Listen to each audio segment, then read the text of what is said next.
Hey folks, this clip is brought to you by Omaha Steaks. Get $30 off your order of perfectly aged steaks, juicy burgers, and decadent desserts with our promo code VOLS, that is VOLS, Omaha Steaks. Let's get to it. So, obviously, I would have loved for the Tennessee Titans to take Hendon Hooker. That would have been amazing. Was it the perfect thing for them to do? Probably not. Honestly, I was on the side of the Titans don't need a quarterback at all. But to me, there was kind of this debate, and we had talked about it in weeks past, of just like Hooker versus Levis. A lot of that had been, just flying around. And like I said, we had discussed it. And we were just like, we don't see what are people seeing with this Kentucky guy? Like, it's just not there. He's kind of just this like cheesy faux leader. He makes like TikTok videos and throws a bunch of interceptions. I don't know. It wasn't connecting with me. And obviously I didn't want the Tennessee Titans to take him. And then he just tumbles down the board, goes undrafted in the first round. And everyone, I saw some stat that said there was a 95% chance he was supposed to be drafted in the first round. What does that even mean? Yeah, exactly. How do you, I can say whatever and make it. Show your work on that, ESPN. I mean, it's exactly that. Like all of this talk where it was just a sure thing that he was going to get taken. And of course we were looking and going like, Hendon Hooker, if he wasn't injured, it's to us. Is it not a sure thing that he would be taken over Levis? Far better in college. And easily in terms of like in interviews and stuff, you heard that behind the scenes. Hooker just blew away these interviews and was incredible. And that's what took him up the board. And so, the Titans draft the offensive lineman in that first round. And I was like, yeah, that's about right there. And now it's Tank Town for the Titans. It probably still is Tank Town. Ultimately, I think we'll see what they do in the offseason. And then it comes down to the second round and they trade up for Will Levis. And to say that I was catatonic, because we were making jokes about, like, if the Titans take Will Levis, I'm not going to be a fan anymore. And we were, I said that on the show, I'm pretty sure. And they did it.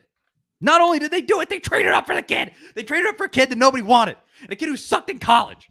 And a kid who played literally for an NFL offensive coordinator, had a bad offensive line, couldn't throw worth a crap against a half-decent team, and he sucked in every big game he ever played in. And then you look and you go, okay, every week in the NFL, he's going to be playing in a big game against great defenses. He's going to, with the Titans, have a terrible offensive line. And with the Titans, he's going to have an NFL offensive coordinator. So what about that says that he's going to be good?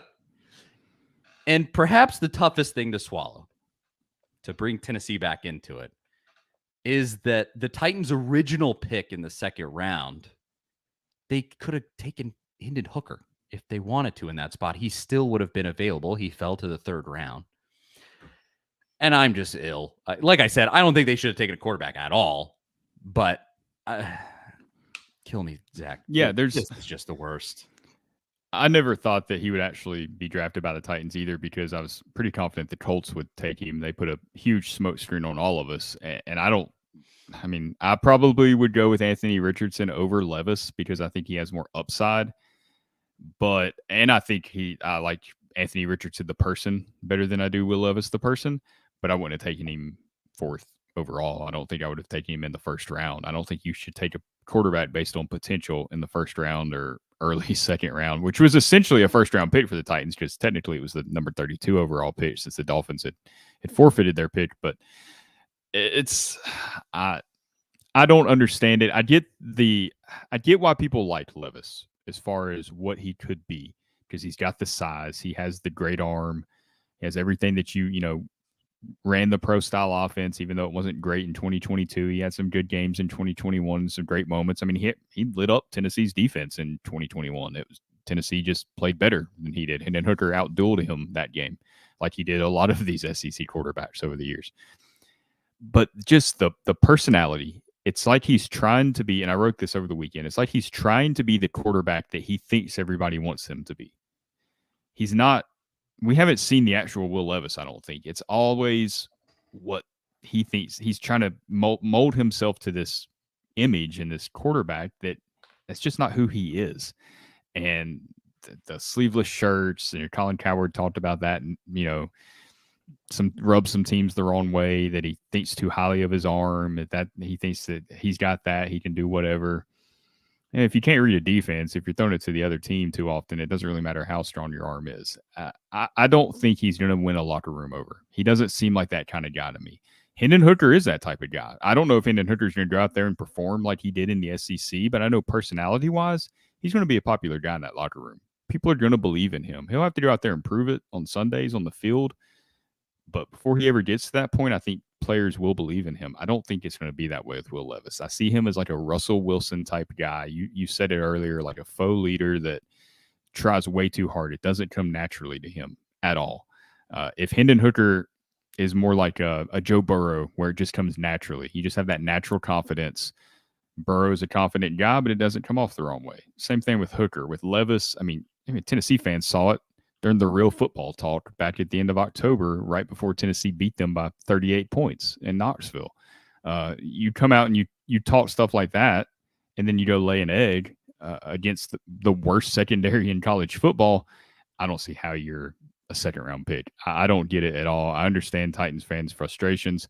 I've seen some people say, you're just saying that because he's a Kentucky guy. Well, no. I mean, I'm not a Titans fan, so it doesn't really bother me that much at all. I mean, I'm a Panthers guy, and they're pretty terrible, but I'm happy with that they got Bryce Young. I mean, I'm excited to watch him play. I worry that he might get hurt because he's so small, but skill-wise and who he is, I believe in him and who he can be.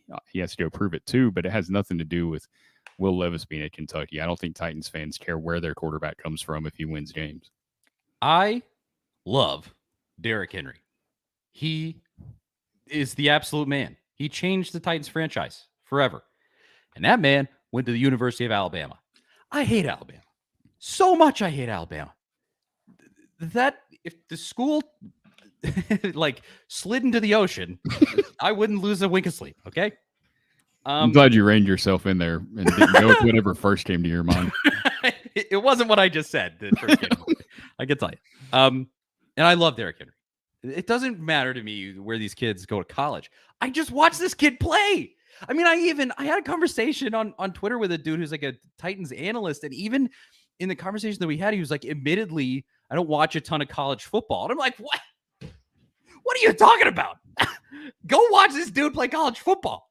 Like this, everybody was kind of, from outside looking in, I think definitely those draft analysts and stuff, they were like, well, what are people so worked up about? Well, we watched this kid play football. We watched him throw 3 interceptions against Tennessee. I think it was John Hill right here. He said he threw 3 interceptions against Tennessee's DBs. You know what you got to do that against last year's set of defensive backs? That's bad. And then that little stunt he pulled when he tried to bring the offense back onto the field. When go watch that clip on Twitter if you haven't. I'm sure a lot of people have seen it by now or remember when it happened during the actual game. But ESPN announcers are like, yeah, he's running the whole offense back on the field, but this is a catch. Like they're not going to overturn this. And he just looks foolish. I mean, that is the fake leadership that you're talking about. You're waving everybody to come back. You're putting your helmet on. You have them on the field as they're saying it's Tennessee's football, and then you're running off the field like what? And then the camera just stays on him for what seemed like an eternity. It was probably about 10 seconds, but it seemed like forever. Just frown. How many memes did we see of Will Levis with frowning? It was constant. Like he's not the guy that you want leading you down the field in the fourth quarter when the game's on the line. He's just not. Like he's not the guy that's going to inspire confidence in the huddle. And maybe we're all terribly wrong about him, and he excels. Maybe. I mean, it's certainly possible. I didn't think Josh Allen was going to be that great coming out of Wyoming because he had a lot of turnovers. He didn't have the numbers in production that you would think he should have at Wyoming. So you can turn it around. But Josh Allen's not Will Levis personality-wise either. Like there was something there to kind of work with. We could be wrong. These NFL teams are wrong all the time. I mean, Blaine Gabbert was a top 10 pick. I mean, they miss on guys all the time. But there's nothing that I've seen that suggests that it's going to get easier for him when he's playing against better competition. I mean, that's just not how it works. No. There's some pretty good comments here. A lot of people commenting. Thanks to everybody for watching and hanging out and giving your take. Like Ben Hall, he says, sadly, I think Mike Vrabel is attracted to arrogant a-holes. I think that's probably If somewhat they don't of a win, factor. if they, He likes the confidence. He likes the confidence from they from start Levis. losing games, and Vrabel, that act with the media is not going to go over well. Yeah, no. That is wearing extremely thin. That, I mean, I've been done with that for like 3 years. But you win 11 games, you can get by with it. Yeah, sure. And I mean, Seven Tannehill's in a row. Tannehill's going to be the quarterback this season. Levis, if Tannehill's healthy, Levis isn't going to play. But let's see. There was another one I liked. Elias Gray said Levis can throw the longest of interceptions. He really does have a knack for that. It's like one of the highlights they showed of him was an underthrow where like if it was on target, it would have been an interception. I kind of like this theory for Mr. Jones here. He said the Titans drafted Will Levis so the fans will be okay with Tannehill as the QB. Well, he's not wrong. Maybe. Suddenly Tannehill's like, yeah, well, we're rolling with that guy this year. Yeah. Suddenly I'm like, whoa, thank goodness we have Ryan Tannehill. Oh, Lordy, what a relief that is. Hey, how about if game one, Tannehill gets a stinger or has to go in concussion protocol, do you want Malik Willis or Will Levis coming onto the field in week one? I would want Will Levis to play because he'll be horrible. I mean, you like it. It almost doesn't matter who you are. You got to be a really special dude to, like, in week one of your career, all you've played is like preseason games. It takes a seriously special dude to be half decent in that spot. Spring is in the air, and that can only mean one thing: spring grilling. The steak experts at Omaha Steaks have made it easy to spring into something delicious with their semi-annual sale. It starts Wednesday, February 22nd, so make sure you mark your calendar and get 50% off site-wide.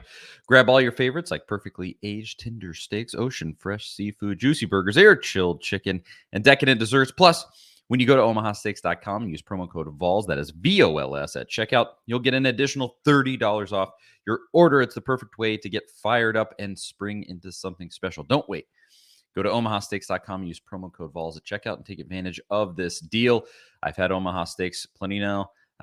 Comes right to your door. So convenient, so tasty. Can't recommend it enough. Go and get it. Omaha Steaks is ready to ship your order right away, and you're going to want to hurry because 50% off site-wide is only happening for a limited time, so don't miss your chance to save. Visit omahasteaks.com. Use promo code VOLS at checkout and get an additional $30 off when you shop their semi-annual sale today. Again, it starts February 22nd. Mark those calendars and get your Omaha Steaks. Minimum order may be required. That's Omaha Steaks promo code VOLS. I mean, like, Malik Willis couldn't throw a forward pass last year, and he was a good college quarterback. Mm-hmm. So, I mean, it's not like he's going to be instantly good, even if he will eventually be good. He's not going to be instantly good. And so I almost wish Levis would just come in, stink, and then we're like, okay, let's just find another guy, just go ahead and move on.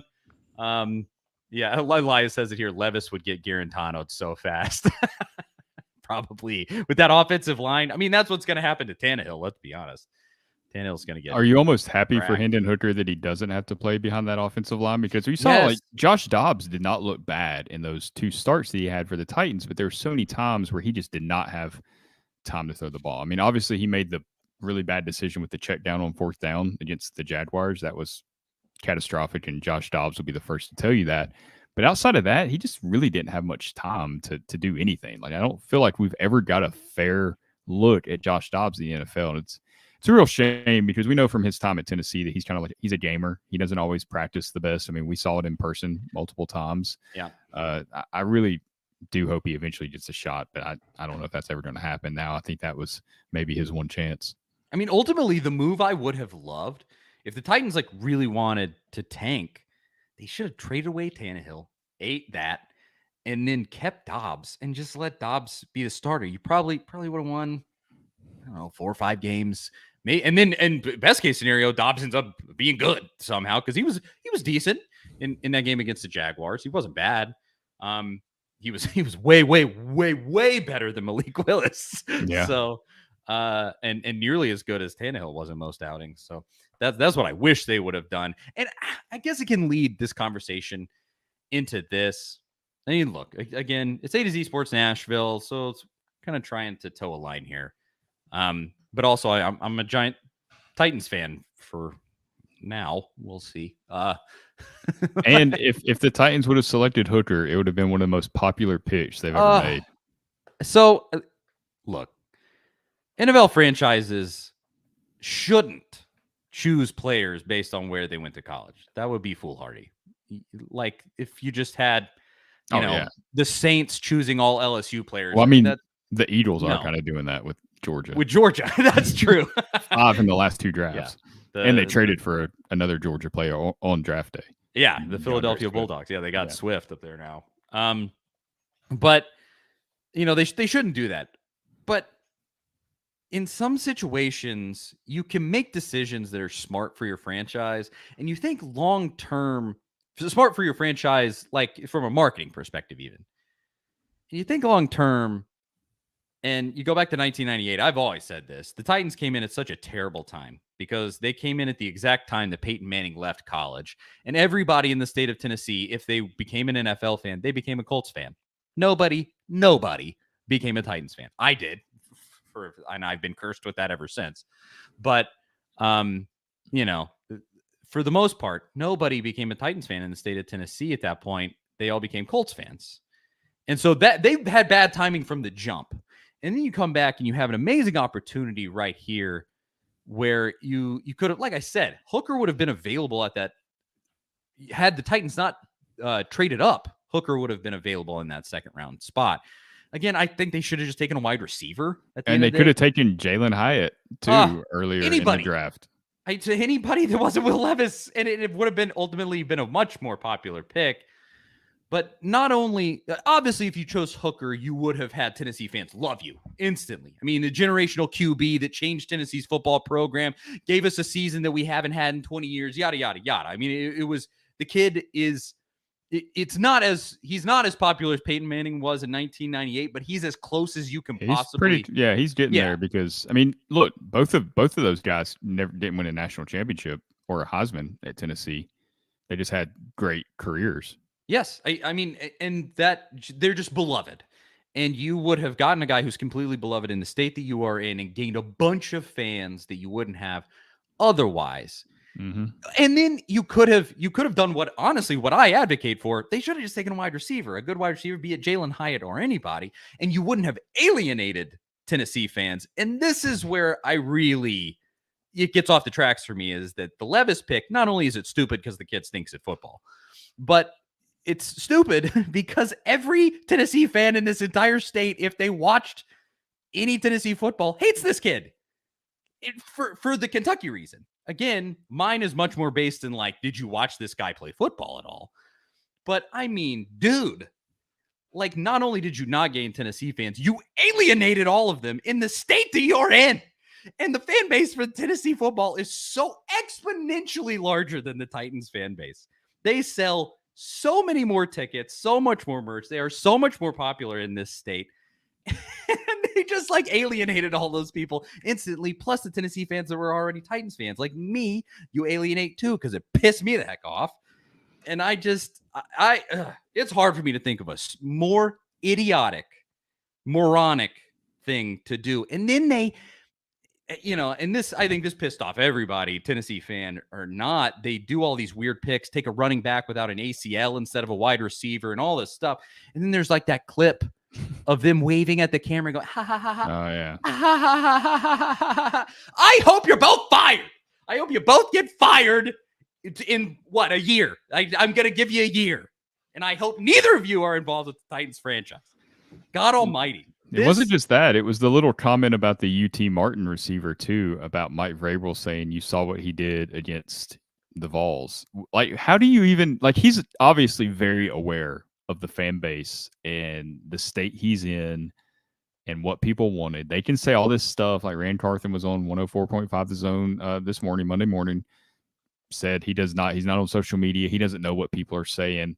Like, yes, you do. You all know. Everybody knows. Vrabel wouldn't have made that comment if he didn't know. And with all the questions about wide receivers, to take one in the 7th round after you pass on Jalen Hyatt and a number of other guys that could have been productive, just to take one in round. I mean, how many round 7 wide receivers have ever produced in the NFL? There's not many. What, Marcus Colston, I think, for the Saints years ago might have been a 7th round guy, but the list is pretty short of those guys. And the Titans wide receiver room and quarterback room right now combined, I mean, it's got to be bottom 3 in the NFL. I mean, maybe the Buccaneers are there with them, but it's, at least they have Mike Evans. I mean, it's pretty bad. A lot of a lot of people in the comments are talking about Rand Carthen. He's Florida guy, Mm-hmm. and that was probably a factor. I don't know. I don't think so. I doubt it, because if that was really a factor, would you not have traded up for Anthony Richardson? Because he was there at 3, and they were talking about if C.J. Stroud was available at 3. The talk was that the Titans were probably going to trade up and take him. And ultimately, the reporting after the fact has been that was actually the case, and that the Titans totally changed their strategy after the Texans took Stroud.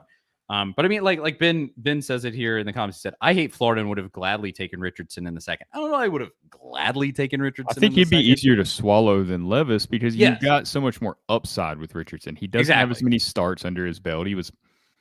He's playing with different head coaches, and then Billy Napier came in, who does not look like he knows what he's doing. God knows what that offense is going to look like without an Anthony Richardson running it. It's not going to be pretty, or I don't think it's going to be pretty, but I think that's a pick that, 2nd, 3rd round, Anthony Richardson would have made a lot of sense. Again, I don't think the Colts were wise to do that. I think he's a project that's going to take some time, but it certainly would have been easier to handle. I'm the comments way up, but Mr. Jones said John Robinson would have taken Hendon Hooker. I think that's 100% correct, because Hooker has a torn ACL, and John Robinson loved taking those guys. It's a good point. Though taking the running back with no ACL is a nice little ode to J-Rob. Yeah, no kidding. That was their tip of the cap. Thank you. They poured one out for J-Rob with that draft pick. No, I'm not saying they should have taken Hendon Hooker. I mean, I would have, believe me. But obviously, I wear orange-colored glasses at all times. But I mean, dude, this was just so stupid. And I may be proven wrong. And honestly, I hope I am. At the end of the day, am I gonna huff away from the Titans and become a Lions fan? No. I have given way too much to this stupid franchise that continues to spit in my face. But here's coach in 5 years, you're gonna say that? Do what? If Vrabel's still the head coach in 5 years, you're going to say that? Nah, we'll see. I mean, everybody has their breaking point. But I will say this move, I'm not going to give good time to the Titans this season. I'm not going to go out of my way, make plans to go to a game. I'm not buying tickets. I'm not going to a game. Heck no. If they had drafted Hendon Hooker, I would be buying tickets yesterday. But and again, they wouldn't have to take him, but they probably shouldn't have. But that is a fact. And now, not only am I, not just over the moon about the draft, but I hate it. And I'm not going to do anything that's pro Titans for the time being. Am I going to burn my jersey and, curse the sky? Yeah, probably not. But do I hate Mike Vrabel, and have I hated him for a long time now? And do I want to see this whole Will Levis experiment fail? Look, yeah, maybe. Would I be lying if I said no to that? Yes. So there's tough. that. It's tough before we move. It's tough, but I think if I was a Titans fan, I think the best situation for Tennessee is to just get through a really bad year. Hopefully, get the number 1 draft pick, move on from Mike Vrabel, get an offensive-minded head coach, and draft Caleb Williams at a USC. I think that's the quickest path to finding quick success, because this rebuild or this retool, which feels like a rebuild, they're not. You either got to commit to the rebuild or go all in to win a Super Bowl like the Rams, did with trading all those draft picks. You got to go if you believe in CJ Stroud, you got to make that move. But Houston, kudos to them. They convinced everybody that they weren't going to take a quarterback, and then they end up getting 2 of the top 5 players in the draft. That's the type of aggressive moves that can turn a franchise around. So you either got to do like what the Bears did, where you're just like, we're going to tank and come back up, deal with it this year and build it back up after that, or you got to, spend the draft capital and get your guys. Absolutely. Oh, and this is Elias This is the nightmare right here. He says, "What if Hendon Hooker's starting in Detroit and taking them to the playoffs in 3 years? I'll Be cry." great for no, you won't. It'll be great for the Vols. That's true. That's true. At the end of the day, I'll be cheering them on. I would be like if they were in the playoffs with Hendon Hooker. I'm a Lions fan at that point. I would be. Look, I didn't go to Tennessee Titans University like I went to the University of Tennessee, and I didn't grow up in Tennessee Titans State. I grew up in the state of Tennessee, and I'm only loyal to the Titans. It's because I grew up liking them. At this point, like I'm not tied in like with the University of Tennessee. So maybe listen to that, Fran Carthon and Mike Vrabel. You can't do whatever you want with impunity and just expect people to continue to love love you and what you're doing. So any freaking who. We'll finish up. It was a bit of a cathartic exercise for Charlie. Well, I hadn't really gotten to spill it all because, frankly, my wife just doesn't care. She was like, "Tell it to somebody else," and so I'm telling you guys. And so there you go.